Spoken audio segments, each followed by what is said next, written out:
Excellent. Thank you, Susan. I'm happy to be here today. I am Eli Ganay. I am the state librarian, and I am the chair of education and engagement for the Department of Cultural Affairs. The cabinet secretary, Deborah Garcia-Grego, was not able to make it today. She wanted to be here, but was not able to. So she asked me to just say a few words on her behalf as a way of introduction here. So the Secretary encourages and motivates all of division leadership to participate in the arts and military planning process, and where necessary to delegate. This is a moral obligation for us to serve the people who have served us. It's a great business opportunity, so to speak, to serve a significant number of New Mexicans. There are a lot of veterans, there are a lot of active duty military and their family. And it's just really important that, that we support arts in the military programming. And on behalf of the Secretary, thank you, Kevin, Michelle, and the NM Arts team for bringing this to us. And I, for one, very much look forward to the process. So I am happy to turn it over now to Michelle Laflamme-Childs to begin the program. Sorry, why is it always so hard to find the unmute button? Hey, thank you, Eli, so much. And thank you for speaking on behalf of the Secretary and the Secretary's office. For those of you who don't know me, I'm Michelle Laflamme-Childs, Executive Director of New Mexico Arts, and I'm coming to you today, instead of from Santa Fe, where I usually am, from the beautiful Octavia Fellin Public Library in Gallup, New Mexico. Welcome, everybody, and thank you so much for joining us. As you may know, New Mexico Arts is the federally recognized state arts agency for New Mexico. We administer the state's Percent for Art public art program, award grants to nonprofit organizations for arts and cultural programs serving the public, and provide technical assistance, specialized programs, and educational opportunities for organizations, artists, and arts educators throughout New Mexico. Though our work is complex and varied, our mission is very simple: public support for the arts to ensure the arts are central to the lives of New Mexicans. We're fortunate to live in a state so extraordinarily rich with arts and culture, and as such, there is no shortage of opportunities to continuously work towards our mission. We are proud to provide direct grants and public art opportunities to artists and arts organizations from Shiprock to JAL, Clayton to Animas, and everywhere in between. Additionally, we offer many specialized programs that benefit the state, including our artist residency programs, folk art apprentice master programs, Governor's Award for Excellence in the Arts, the State Poet Laureate and Poetry Out Loud programs, Arts Ed and Arts Learning, Arts and Cultural District program, and of course, our Arts in the Military initiative, which is what today's conversation is all about. In just a minute, I'm going to turn things over to Kevin Lenkner, New Mexico Arts Grants Program Coordinator and the coordinator for the Arts in the Military program. But before I do, I'd like to share briefly why this program is important to me, to us at New Mexico Arts and DCA, with the hope that you will participate and maybe encourage someone or multiple someones on your staff to participate. As you may know, the first two goals in the current DCA strategic plan are: 1, expand access and inclusion, and 2, grow collective impact. There's no better way, as I scroll off my screen, there's no better way to expand access and grow our collective impact than to work together on programs and practices that directly address an identified underserved community in our state. We are all doing something for our veteran and active duty service people, even if it's just offering reduced or free admission or a discount at the gift shop. If we can collaborate on analyzing what's already being done across the department, identify where the synergies are, and combine our collective knowledge and resources to support each other in these efforts, we can make a significant difference in how we are jointly supporting veteran and active duty folks today while planning for new collaborative projects and programs in the future in a deliberate and sustainable way.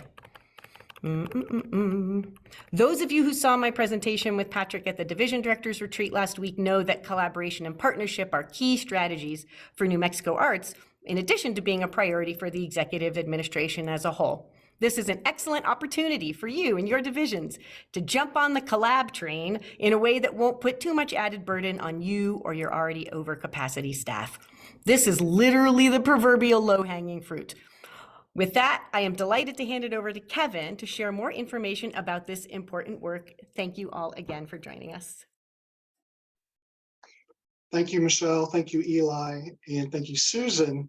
It's really a great honor to bring this opportunity to DCA divisions, and hopefully we can work together, as Michelle said, to broaden our creative impact and our collective impact as well. I'm going to start off with the PowerPoint presentation because that's what all good presentations have, and talk about some of the words that we're using and some of the information and what's behind these words as signifiers. And first, I want to start off with our title as Arts and Military. I realize we are in the Department of Cultural Affairs, and I just invite you to substitute whatever word is in your division title. And it can be history in the military. Obviously, it can be archaeology in the military, international folk art, whatever it is. It's our opportunity to be creative. And when we say arts, it's arts and culture, and to kind of think broadly about that. So Susan, if we go on to the next slide, I just want to kind of share a little bit about the veteran population in New Mexico. We might have different preconceived notions about how many veterans there are, or what is a veteran. And some of this data was pulled together by our own economic development department here in New Mexico. But I think it really illustrates how big of an audience and potential that we have to work together to reach. So as you can see in the slides, there's 141,558 veterans residing in the state. At least one in every county. All the counties have military retirees. That's 8.8%, and it's worth noting that's a higher percentage than some of our neighboring states. I think the other part that's interesting to know is we might have this idea of World War II vets or Vietnam vets, but obviously veterans can be as young as 18, maybe a little bit older than 18, but between 18 and 34, there's still 11,000. And even at slightly older, there's 31,000 of those veterans who are not serving any longer in the military, but are residing in New Mexico. If you could move on to the next slide. I want to talk a little bit more about active duty. We'll say veterans a lot of time, but it's kind of shorthand for military connected. And that's kind of a broader phrase to include active duty, to include spouses, to include families, their children. I think that's a really important number, 8,161 active duty children of service members. What a great audience to reach and with their spouses. And let's not forget the National Guard as well, and as the reserve. So that's 43 additional thousand people who are active duty that are not technically veterans, but they are military connected audiences. And I don't think my next slide has this, but even the definition of caregiving to those people who work with veterans in hospitals is also a military connected audience as well. So, think broadly in terms of programming ideas or outreach in the future. It's not just a single stereotype or single demographic. It's very wide ranging. All right, if we can go to the next slide. I work in New Mexico Arts, and we like pictures, and sometimes these pictures are great to share a lot of meaning. This is from the National Veterans Theater Festival, and kind of illustrating there are so many organizations across the United States now that are doing work with veterans on a national level, and then at the state level, and obviously locally. And this is just another example. If you go to the next slide. So I'm going to give you a little bit of history of arts and the military in general. Kind of started in 2004 and 2006. It was a partnership with National Endowment for the Arts and the Department of Defense. It kind of came out of post-Afghanistan, Iraq, as these troops were coming home. Both the troops and their families were using writing to kind of work through the issues of integrating back into society. And I think what happened was a lot of people saw the impact of just this simple project of writing about their feelings, memories, experiences. And that kind of continued year after year for a few years. And it eventually led to a particular bent on health and how the arts can benefit the health, returning and active duty health of veterans. So there was a collaboration, there was a summit, I should say, at Walter Reed National Medical Center, and really focusing on the idea of how the arts can play a significant role in the recovery, but also in building the health and resiliency in the larger circle of families and caregivers. Next slide. So in New Mexico, up until the pandemic, New Mexico Arts was involved in a couple, 4 or 5 different things, including community roundtables. And my predecessor did a great job of going around the state and meeting and gathering together not only veterans, but health leaders, arts leaders, and community leaders in Albuquerque, Roswell, Gallup, and where I first got involved in Silver City, where I was at an arts council. And I got to see firsthand from a different perspective of how local organizations can play a role in addressing some big issues that veterans and military connected audiences have. Some other things that New Mexico Arts did is they did some community arts activities in the visual arts, songwriting workshops, screenwriting, dance performances, focusing on or written by or performed by veterans. And some of those toured throughout the state. Some of them were located in cities like Albuquerque. And so that was another part of, kind of testing out and really getting some first feedback on how the arts can make a difference in New Mexico. Another thing that was done up until the pandemic, which is the bookmark, was advocacy and network building. So again, my predecessor, Phyllis Kennedy, give her all the props. She did a great job of getting the word out about the concept of arts in the military, and also built this great network that held together and almost made it through the pandemic. But a lot of the pieces are still here, and we're working with them to kind of move forward. And last but not least, a poster series that she collaborated with our public art group here to feature veteran artists in a series of artworks, posters that were dedicated to first responders of the pandemic.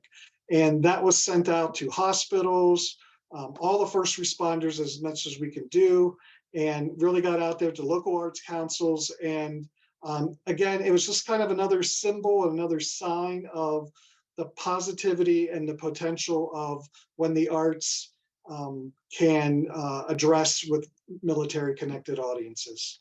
Can I Next tack on slide. one thing? Can Oh, I tack on please do, one thing Michelle. to your poster series? That poster series also went out to frontline workers, so it was not exclusively folks like first responders. It went out to places like convenience stores and restaurants that had to be open. So it was anyone that was kind of stuck on the front line during the pandemic when the rest of us were mostly able to hole up safely in our homes. And the message on the poster said, a thank you to our frontline workers from those who've served. And it was a real, I said that and I got goosebumps. It was really, they're beautiful. I have a bunch of them stuck all over the door in my office. Great, thank you, thank you. Next slide. So obviously, oh yeah, great pictures again. This was from the roundtable in Silver City. It had a great turnout of very passionate, not only veterans, but health leaders and community leaders as well. And shout out to Silver. Next slide. After the pandemic, or let's just say 2015, 2016, up until the present, these are some of the activities that we are working on now as part of the arts in the military. And first of all, and again, this is a great collaboration with Eli and the State Library, was starting to put together a public resource library. And this collaboration, which I will give all the credit to Michelle and everybody else here, to collaborate and put resources in different state, hopefully all the state libraries, to circulate titles about arts therapy, PTSD, health and healing, with museum objects, so very specific titles there, as well as ebooks. And we are continuing this building of a public resource so that not only there's lots of great places to get information, but everyone should start with their library. And there's going to be some great hard copy resources for people as well as the ebooks. So we want to continue that, just sharing knowledge as much as we can and putting a spotlight on that. Another thing that we started this year is a series of mini grants, and we launched a statewide call for proposals. We got about 20 applications, 27, I think, actually, and we funded 10 of those. They're getting a small amount of money, $2,000, for activities that further our goals of the Arts and Military Program, which I'll get into in the next slide. But they kind of come out through concerts, art classes. There's a great literary anthology that's being put together in Albuquerque from the Southwest Writers. There's a dance performance that's being put together, as well as public art. And we are in the midst of that. Some of them are just finishing up. Some of them will all be finished by the end of the fiscal year.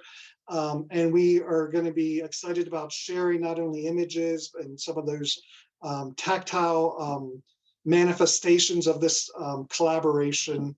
And hopefully, even as a part of this training, we hope to bring together some mini grant awardees to share their experiences. So that's something that we're excited about. We hope to continue that next year and get the money out to the local communities. And then the last is kind of what we're doing now, and that's capacity building. And this workshop and outreach for DCA, I think we have the opportunity to be a great model for many other nonprofit organizations and other veteran serving organizations of collaboration and working together to serve military connected audiences. Next slide, please. Again, another great picture, people doing some great work in Albuquerque. Next. So program goals, very simple. We have two of them. One is just to create more opportunities. And we kind of spell out all what we mean by military and veteran audiences, active duty, reservists, National Guard. But really we want to have them connect. We want to create more opportunities to meaningfully engage with the arts. So we're differing a little bit from the national, some national movements where they're involving health. That's a part of what we do, but we wanted to do a little bit more broader outreach than just the health bent to it. We know that the arts are therapeutic, but they're not necessarily always about therapy. The same thing for writing, history, culture, all of the other humanities, you could say. So again, just creating more of these opportunities is a big part of our goals. Next slide. And then as a state agency, we fully recognize, and some of you will as well, it's hard to do programs. And there are sometimes organizations that can are more nimble, more connected to local audiences, even more than we can do at the state. And so we want to build capacity among all New Mexico organizations, including starting here at DCA, but including more. So as we move forward, we'll have more of these workshops to offer programs. We don't want to be, as New Mexico Arts, the program person that does all the programs. We want to empower people to do the programs, because we know that a good program is going to look different from Gallup than it does in Silver and all throughout the state. Next slide. And that concludes my part of the presentation. Susan's going to come next, but this is another project that Phyllis worked with at CCA and a group of artists doing a public art project, and it's Love Armor. You can kind of see the Humvee as part of their 10th anniversary exhibition. So a lot of great opportunities and a great foundation to build on. Take it away, Susan. It's a Hummer cozy. Yes. Thank you so much, Kevin and Michelle and Eli. It's really a delight to be here. My name is Susan Auchen. I am the founder and principal of Arts Aspire Consulting.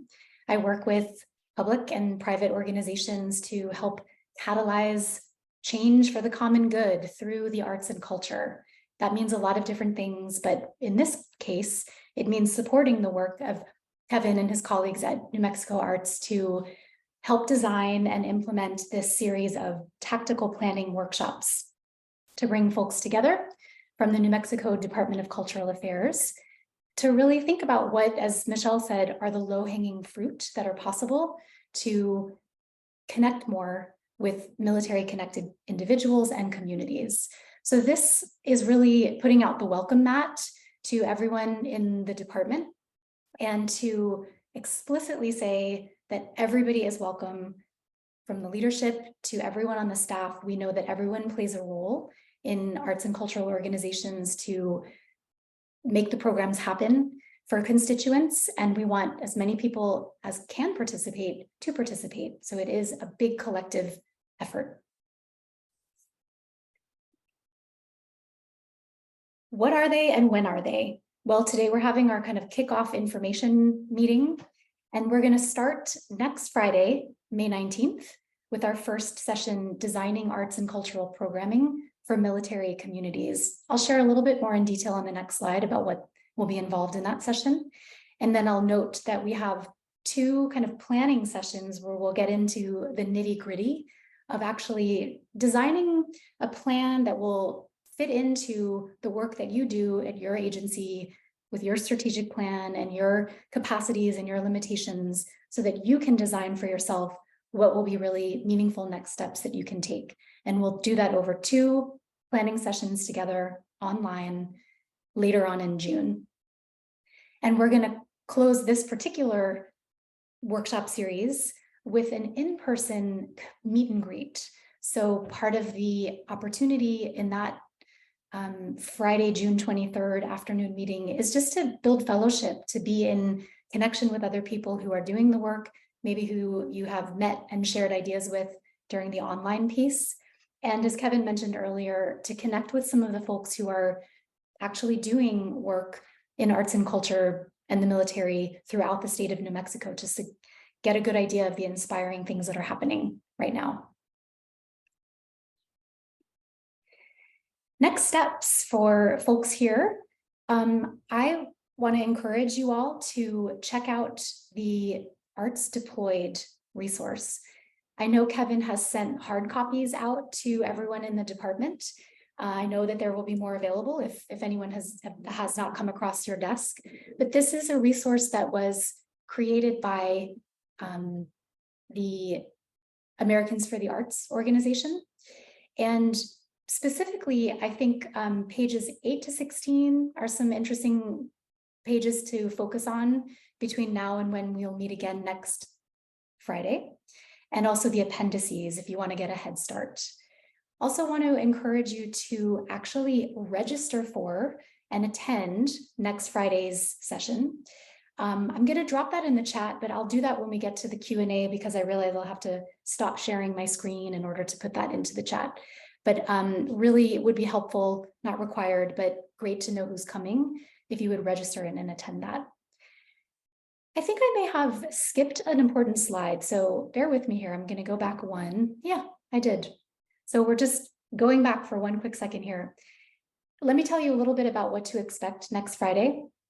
The Designing Arts and Cultural Programming for Military Communities workshop. It's about an hour and a half online. This is really just about building your knowledge base about working with military connected communities. We could think of it as a kind of special culture. There are things that make folks who are connected to the military unique in our society in general. And building your knowledge base about that helps inspire your own ideas and just give more context for how your organization might effectively reach out and work with folks in the military.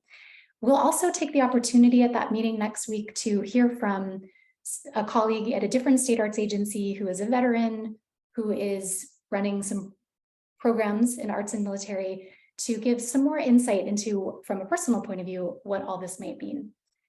And then, as I mentioned before, the tactical planning sessions that happen in June will really be the opportunity that you can take to get into the weeds of what is possible and realistic for you to do at your agency. We're going to work with your existing strategic plans, existing goals, and current priorities.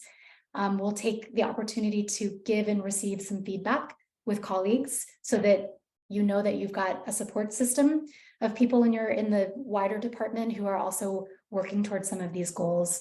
And we are running these sessions both in the morning and in the afternoon on different days to give everyone a chance to find the time in their schedule to join us. The meet and greet, I think it's going to be really fun, end of June, great opportunity to just contribute to that sense of a community of practice that's building from the ground up. So again, check out that Arts Deployed document, register for next week. And with that, I'm going to pass it back over to you, Kevin. Thanks. Another great picture, veterans making art, and such, again, so many fantastic programs to borrow and model best practices from. And that kind of leads me to the next slide. If you want to hop on over to the next, there are, well, not this one, but the next one. There are a number of resources, a great number of resources that are available. Starting here at New Mexico Arts, I will, and my wife will attest, I don't have all the answers, but I know where to find them in a library and online. And we are starting to collect some of these links and resources together at New Mexico Arts. And if you want to go to the next slide, please. Well, there's also a great number of resources at the national level. So we don't have to invent anything. We have the opportunity to adapt, again, best practices from across the United States. And as Susan said, there are so many, there's a good number of states that are doing great programs, some that'll fit very well, some that need some adapting, but just a lot of great opportunities to connect, again, with military audiences. And again, I just want to thank you for that. The last thing I want to kind of say is about the community of practice.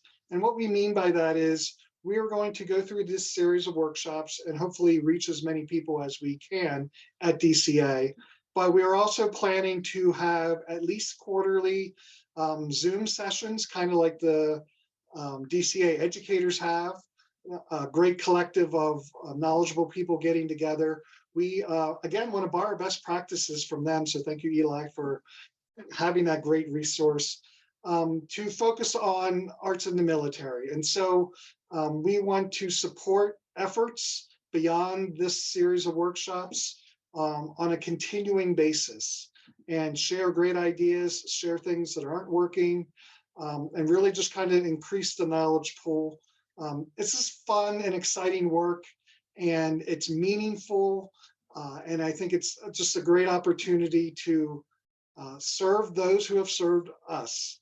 And I think that's how I'll end my part of the presentation, and I'll turn it over to Michelle for any last words.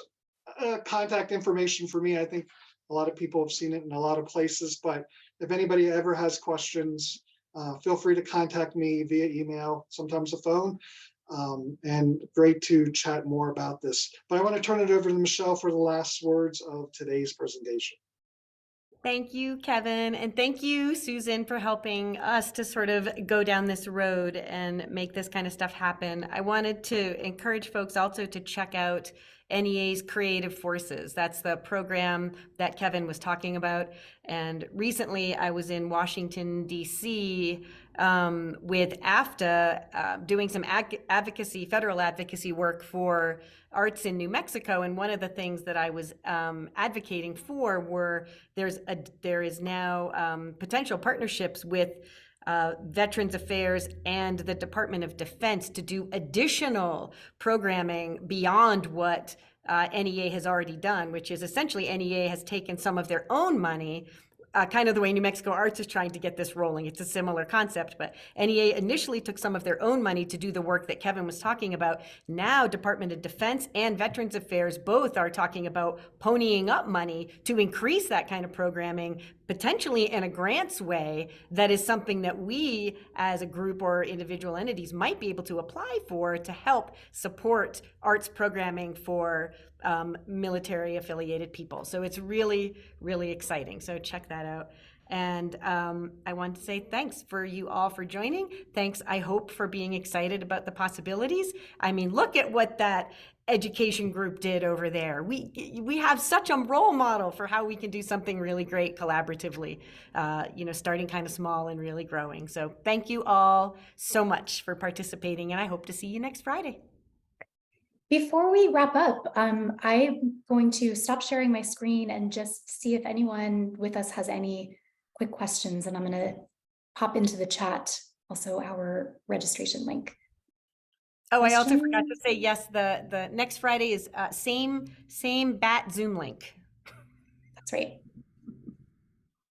I'll just chime in that I think this is a great initiative to be undergoing. Kudos to all of you guys.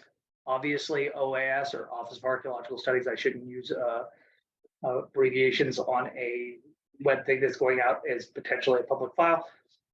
We're happy, Office of Archaeological Studies, and of course, I'm representing New Mexico Historic Sites too. We're happy to participate. Obviously, the U.S. military and our servicemen and women are of great importance to us. We preserve several United States forts in the American Southwest, and we're interested in helping and supporting this initiative any way we can.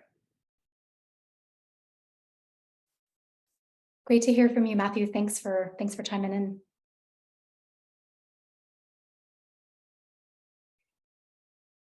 On that note, have a wonderful weekend. Happy Friday, and hope to see all of you again next Friday.